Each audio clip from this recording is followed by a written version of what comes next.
Welcome to Black Continent Crime. Prepare for the truth. On the surface, this looked like an ordinary manhunt. Police searching for a wanted armed robber. What Nigeria's own military president discovered in front of his entire ruling council and the assembled press was that after months of searching, his own police chief had no answer to a single humiliating question. My friend, where is Anini? So, how did a taxi driver from a village outside Benin City become a man the Nigerian state itself couldn't find? And what would it finally take to bring him down? Before we go further, if you're new here, this channel exists to tell Africa's true crime stories with real research, not rumor. Hit subscribe because this case only gets more complicated from here. Lawrence Anini was born around 1960 in the small village of Orogo in the Orionmon area of what was then Bendel State, Nigeria, a region later split into today's Edo and Delta states. He was the second child and only son of a woman identified in later reporting as Madame Akugwehia Ogadom Wangbe, who would later describe her son simply as a very stubborn child. His father died in 1980. It later emerged that his father had another son by a different woman. As a young man, Anini moved to Benin City. He was, by multiple accounts, a school dropout. And he learned to drive, eventually working as a taxi driver, a job that gave him an intimate knowledge of the city's roads, backstreets, and rhythms that would later prove critical to his criminal career. Around Benin's motor parks, he became known as someone who could manage and control the competing interests of touts and transport operators, an early sign of the organizational skill he would later apply to something far more violent. The mid-1980s were a difficult period for Bendel State and much of Nigeria. The country was under military rule following the overthrow of civilian politicians and the banning of party politics in 1984. An economic downturn tied to structural adjustment policy had driven up unemployment and inflation. Roads connecting Benin City to Warri and Asaba were vital commercial routes, but policing along them was underfunded and poorly equipped, conditions that created real opportunity for organized, mobile armed robbery. Anini's entry into organized crime came gradually, first as a driver and transporter for existing criminal networks and godfathers, then by the mid-1980s as the leader of his own gang. According to various period accounts, his corps lieutenants included Monday Osunbo as his second-in-command, along with Solomon Osemwenkai, John Bol Ahuwan, Moses Idahosa, Philip Iwebela, Bernard Obi, Friday Ukponwan, and Friday Ofege, with one associate known only as Alhaji ZZ on Zegezege, never captured at all. Author Charles Enonchong, who later wrote a detailed account titled The Rise and Fall of Anini, described him as a man who loved fine tailored clothes and was a heavy smoker, a spendthrift and a womanizer who, in Enonchong's words, harbored a hidden coward beneath the bravado, one he steadied with alcohol, marijuana, and an array of charms he believed would protect him. By early 1986, Anini had already sealed an arrangement with corrupt elements inside the Nigeria police force, most significantly with a deputy superintendent of police named George Iyamo, who allegedly supplied the gang with weapons, ammunition, and advanced intelligence on police movements in exchange for a cut of the gang's proceeds, reportedly using the money to quietly buy up property across Benin City.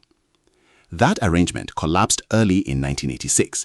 According to Anini's own later account, 2 members of his gang were prosecuted despite an under-the-table agreement in which police had reportedly been paid to suppress evidence against them.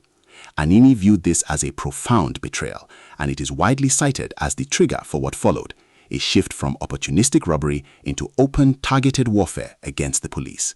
The August Bank Robbery. In August 1986, Anini's gang struck First Bank in Sabongida Ora. According to a detailed narrative account published on Medium and corroborated by the broader factual record across multiple outlets, the gang burst into the bank with a single shouted command in Nigerian pidgin. "Everybody for ground now. If I see your head up, I go blow am comot," as customers and staff dropped to the floor. One man did not drop quickly enough. An off-duty police officer in civilian clothes, identified in reporting as Nathaniel Egarefba, who was shot and killed in the robbery.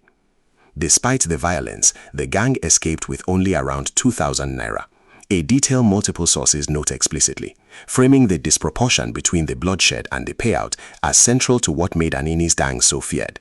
The violence itself, not just the money, was the point. September, the killing of Albert Otto. On September 6, 1986, the gang targeted and killed Albert Otto, the personal driver of Assistant Inspector General of Police Christopher Omiben, stealing his Peugeot 504 in the process. Otto's body was hidden, and it would not be discovered until 3 months later, when his skeletal remains were found roughly 16 kilometers outside Benin City along the Benin-Agbo Highway. The very next day, Anini's gang stole a second Peugeot 504 near the former Fedeco office in Benin City. 2 days after that, they killed 2 more policemen in the Oriho 1 local government area. According to one detailed account, the same period also saw 2 civilians, identified as Frank Unwarumi and Mrs. Remy Sobanjo, killed by the gang. The Wire Road Incident.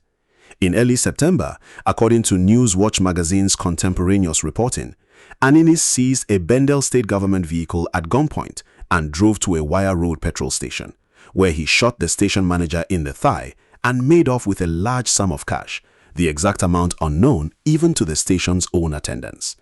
In the style that would come to define his public image, Anini threw the stolen money into the air for passers-by to scramble for. The Independence Day ambush. The most audacious single incident of the entire campaign came on October 1, 1986, Nigeria's Independence Day, when Anini's gang ambushed the state's police commissioner in Benin City in a hail of gunfire. Sources differ on the commissioner's name. Several accounts identify him as Casimir Igbokwe, while the peer-reviewed academic account of the case, drawing on a contemporaneous Guardian report, refers to a commissioner named Akagbosu, who was subsequently flown to London to have his nose surgically repaired after the attack. The commissioner survived the ambush with serious injuries, described in multiple accounts as having very nearly lost part of his nose to gunfire. Earlier that same Independence Day, Anini's gang had already gunned down another police officer elsewhere in the city. The killing of Dr. Emojivi and the Agbo bank robbery. On October 21, 1986, the gang killed a Benin-based medical doctor identified as Dr. A.O. Emojivi, shooting him along Textile Mill Road in Benin City. The same day or the day following, the gang robbed the Agbo branch of the African Continental Bank, making off with a sum reported variously as approximately 46,000 naira, or in one detailed account citing the original figure, 44,653 naira, killing 2 police officers and a bank staff member in the process, according to one detailed retrospective. The day after the Agbo robbery, in a scene that would come to define his public reputation, Anini drove into a nearby village and threw stolen naira notes onto the ground for market men and women to gather freely, an act several outlets explicitly describe as earning him comparisons to Robin Hood.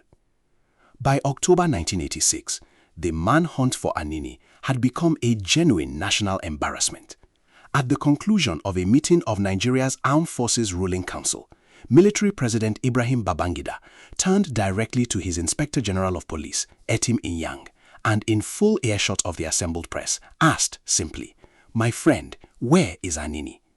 According to reporting from the time, the Inspector General had no coherent answer. By the next morning, Babangida's question was the lead headline in every major Nigerian newspaper. For months, Anini's gang seemed to anticipate police movements before they happened. Investigators increasingly suspected an informant inside the force itself, though at this stage, exactly how deep that corruption ran remained unknown. Nigerian media coverage during this period reached a genuine fever pitch.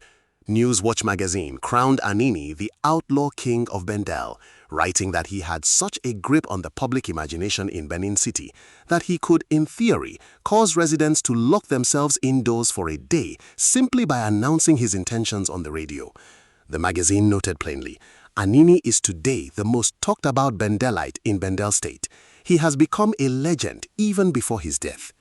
Ordinary residents, meanwhile, lived under genuine practical fear. According to later reporting, some police officers in Benin City reportedly began changing out of their uniforms while off duty, since Anini's gang had made clear their intention to target men in uniform specifically, and officers reasoned that concealing their profession might be the difference between life and death. Anini leaned into the myth. He began sending letters to media houses and even, according to some accounts, to his own intended victims, announcing his planned visits in advance, a display of confidence that terrified and fascinated the public in equal measure. One particularly striking, publicly documented detail from this period: during his eventual hospital stay following capture, the wife of Bendel State's military governor reportedly sent Anini Christmas gifts, a decision that contemporary author Godwin Etakibwebu, writing shortly afterward, publicly questioned as difficult to explain. Later, when police finally searched Anini's hideout, they recovered an assortment of charms, including one he reportedly wore around his waist specifically during robberies, physical objects behind the myth of his supposed invincibility.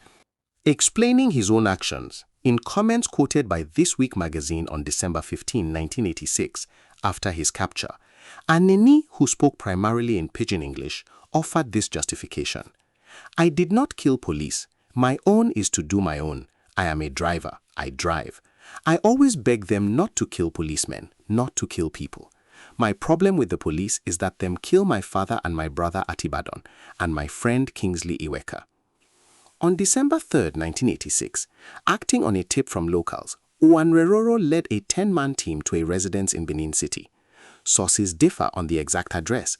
Wikipedia's case record places it between 2nd and 3rd East Secular Road, while several detailed historical accounts specify number 26, Oyemwasa Street, opposite Igodala Primary School. Uwanreroro drew his weapon, stepped on Anini's foot to prevent his escape, and shot him in the ankle. According to several detailed accounts, officers continued firing into the wound after Anini was subdued, nearly severing the leg at the ankle. Asked amid his pain, "Are you Anini?" he reportedly answered, "My brother, I won't deceive you. I won't tell you lie. I am Anini." Anini was transferred to a military hospital. In the days that followed, complications from the gunshot wounds led to the amputation of his leg. The following week, the Guardian newspaper published an editorial condemning the force used in his capture, writing that regardless of his crimes, the state had a duty to protect even a notoriously bad man, and that the way police had handled his arrest and the delay in getting him medical treatment was, in the paper's words, patently brutal and unfortunate. While in custody, Anini, who had limited command of formal English and communicated primarily in Pidgin, made a series of revelations to investigators, including confirming that Monday Osunbo, his second-in-command, had personally shot the police commissioner during the Independence Day ambush.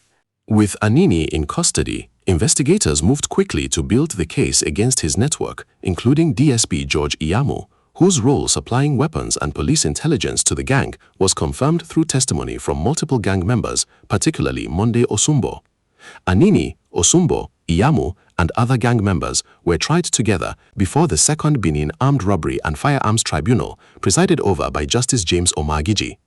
Under President Babangida's demand for a speedy resolution, the tribunal moved with unusual speed, and testimony laid out in detail the structure of the gang and the extent of Iyamu's corruption, including reporting that he had used his share of the gang's proceeds to purchase property across Benin City. Anini was convicted on the bulk of the charges against him. Delivering sentence, Justice Omagiji stated, "Anini will forever be remembered in the history of crime in this country, but it would be of unblessed memory. Few people, if ever, would give the name to their children." On March 29, 1987, Anini was executed by firing squad in Benin City. Multiple independently corroborating sources, including Wikipedia's case record, Historical Nigeria, and Black Then's detailed retrospective, confirm this date and location. Accounts differ slightly on exactly how many people were executed alongside him. Some sources specify Monday Osunbo and George Iyamu. Others described 5 conspiring police officers executed alongside the gang. Still others describe 8 gang members put to death on the same day. The execution was filmed and broadcast on regional television, specifically noted in Wikipedia's sourcing as having aired on BBS TV Benin, Channel 55, bringing the conclusion of the manhunt directly into homes across the region that had lived in fear of Anini for 4 months. Lawrence Anini's case became more than a piece of Nigerian crime history. It became the subject of serious academic study. A 1987 article in the Journal of Modern African Studies, published just months after his execution, examined the Anini saga as a case study in how Nigerian media and public imagination transformed an armed robber into a symbol of resistance against a corrupt and struggling state, at a moment when ordinary Nigerians had few other outlets for their frustration with police corruption and economic hardship. Anini's own family bore lasting consequences from his notoriety. His mother, describing the family's ordeal to a This Week magazine journalist shortly after his death, said neighbors began looking at the family differently, like they had all done something abominable, and spoke of the possibility that other children in the family might need to change their surname, because, in her words, Lawrence don't spoil that name. More than 3 decades later, the case still resonates in Nigerian popular memory. In 2019, one of Anini's sons spoke publicly about his father, telling a Lagos newspaper that he remained proud of him, a statement that captures how divided public memory of Anini remains, even decades after his execution. We began by asking how a taxi driver became a man an entire government couldn't find. The honest answer is that he didn't do it alone.